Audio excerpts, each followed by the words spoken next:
Okay, well, it's been a while and a lot has happened, and I had some rather upsetting news. But first, I want to let everyone know that a very special person to me has passed away. Her name is Viola Hurd, and she was a good friend.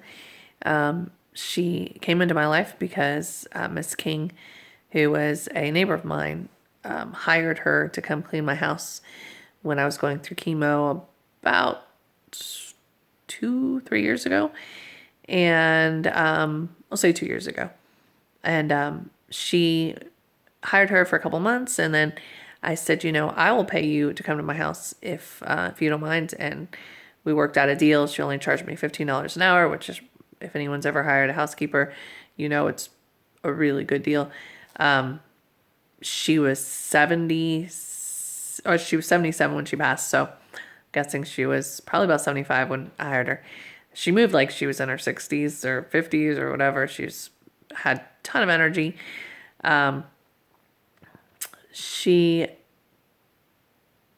kind of got on my nerves, to be honest with you, when she first came in, because she was very talkative, and I wasn't feeling well, and so sometimes she would want to talk. And another thing is, when she talked, she would stop what she was doing because she was a polite person, so she would kind of get distracted. And so I wanted her to get in and get the house clean and get out.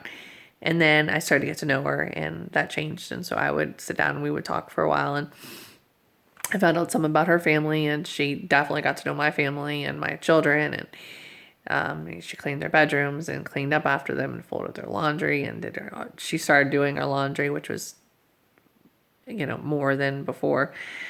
Anyway, but just so what happened recently is I had a conversation with her about her mother. And this was actually our very last conversation. Of course, at the time, I didn't know it was going to be our last conversation. But when I talked to her, she said that her mom died suddenly. She was a 4'11" Spanish woman. And she left one day and she got T-boned in an intersection by a garbage truck. And I believe it was a garbage truck. And she just never came home. And I was pretty young when this happened.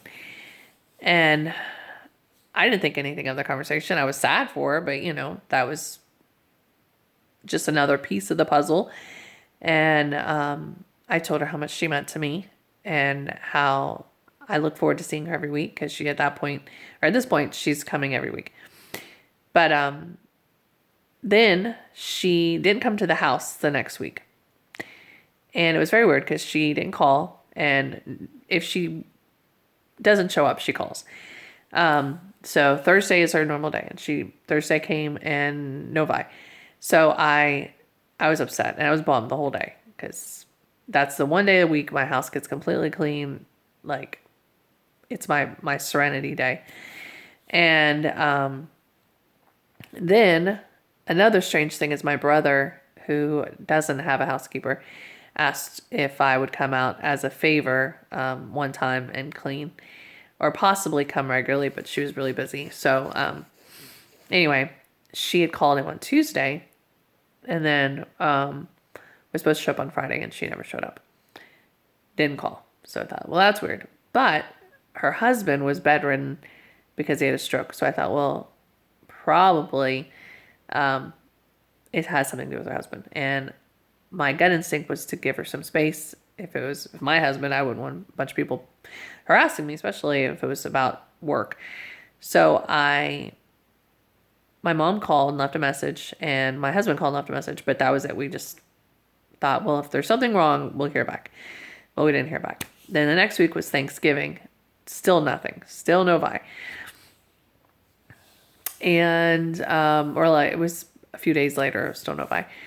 And then my mom came over and she called, and all I heard on the phone was her say, she passed away? What? So I talked to her husband, and he explained what had happened, and she died very suddenly. She went to bed one night not feeling well, woke up the next morning, went to get him a cup of coffee, and he said, "Oh, I'm glad you're feeling better." And then she collapsed and died, just like that, suddenly. Like 1 minute she's standing, 1 minute she's dead. So I had been a wreck. She really meant a lot to me. And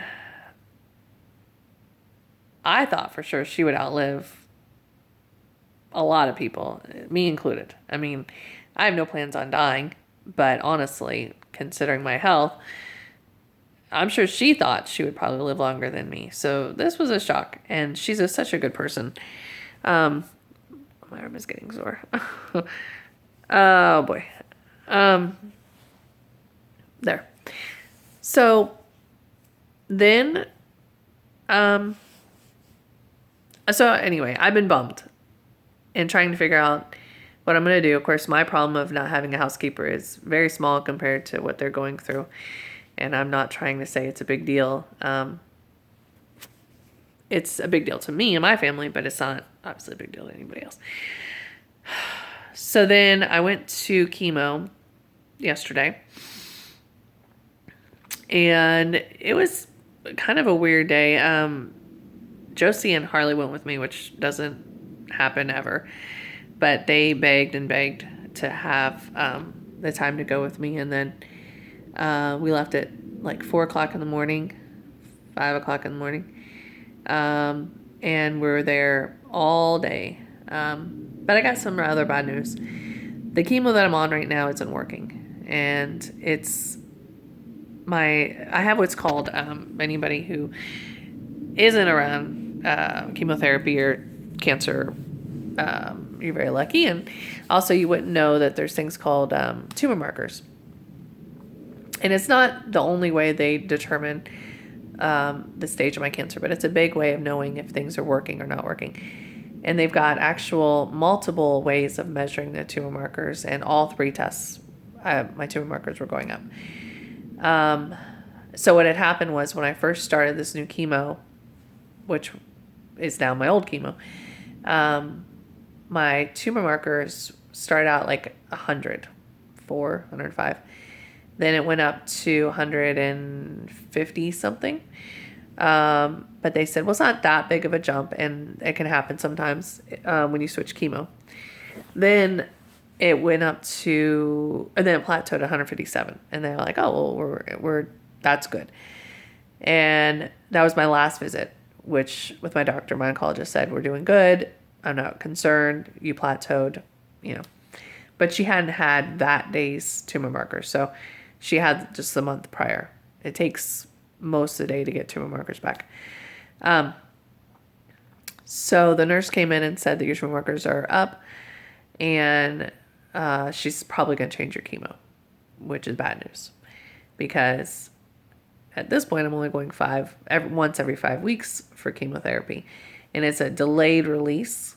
It's like extended release, so it stays in my system for 5 weeks, but it's not like getting a blast of chemo every week, or it's different. So I also found out that not only did my tumor markers go up, but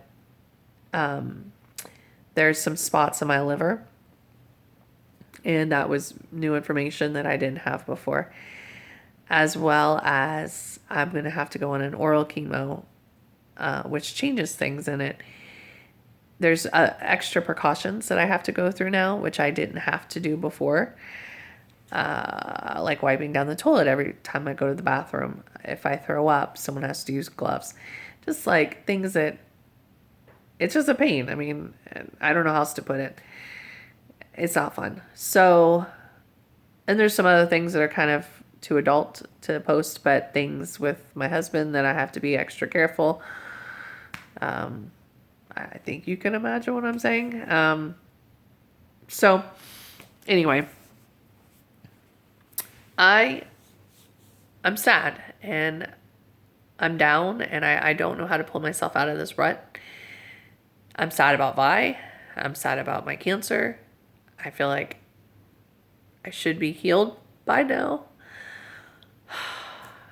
I don't know, not that I expect to be healed because I'm deserving of it. I don't know. I don't want to die. And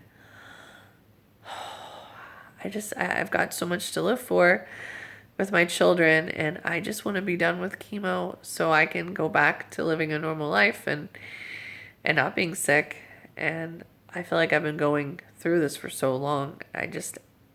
Enough is enough. But I'll keep fighting as long as I have to so I can be with my kids. I have an amazing family, and I wouldn't trade it for the world. So even though the cancer sucks and going through this sucks, everything in my life besides that is so great that I still feel extremely blessed. I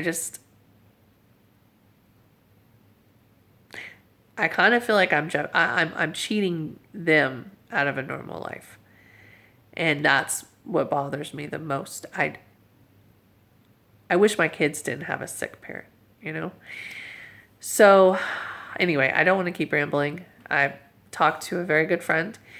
At least I consider her a good friend now. Her name's Charlotte, and she told me that she watched my videos. So, hi, Charlotte.